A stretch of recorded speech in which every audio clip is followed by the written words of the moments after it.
ఎంత చదివినా ఎంత తిప్పలు పడ్డా సర్కార్ సొమ్ము తినాలంటే నసీబు ఉండాలబ్బా.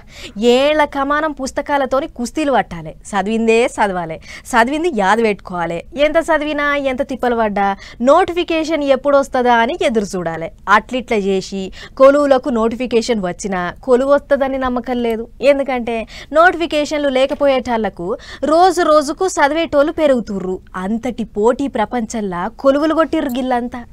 రైట్. రెండు తెలుగు రాష్ట్రాలలో కొలువుల జాతర నడిచింది ఇవాళ. ఆంధ్రాల బడి పంతులు, తెలంగాణ గ్రూప్ 1 కొలువులకు ఎక్కేటోళ్ళు.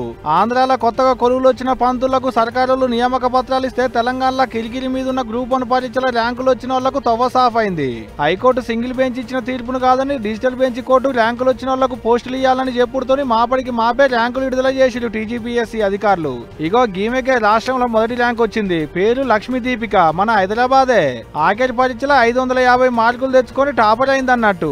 అయితే మొదటి 10 ర్యాంకులు వచ్చిన వాళ్ళంతా ఆర్డీఓ కొలువులే కావాలనుకుంటున్నారట.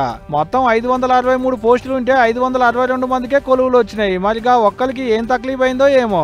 పేపర్ లీకులతోని రద్దుల మీద రద్దులవుతుంటే ఎటనో గట్టెక్కింది అనుకున్న యాళ్ళ నడిమిట్ల కొంతమంది కయ్యంగాంతుడితోని మళ్ళా ఆగినంత పని అయింది సింగిల్ బెంచ్ ఇచ్చిన తీర్పుతోని. మళ్ళా ఇప్పుడు డిజిటల్ బెంచ్ తీర్పుతోని కథ సుఖాంతం అయింది అన్నట్టు. ఇక ఇదిట్టుంటే అటు ఆంధ్రాల డిఎస్సీ కొలువుల కోసం పరీక్షలు రాసి కొత్తగా పంతులు కొలువులు వచ్చిన వాళ్ళకు నియామక పత్రాలు ఇచ్చిండు కొడుతూ సీఎం బాబు సారే దగ్గరుండి. గిట్లా అటు ఆంధ్రాల ఇటు తెలంగాణలో రెండు తెలుగు రాష్ట్రాలలో కొలువుల జాతర నడిచిందనుకో రాదురి.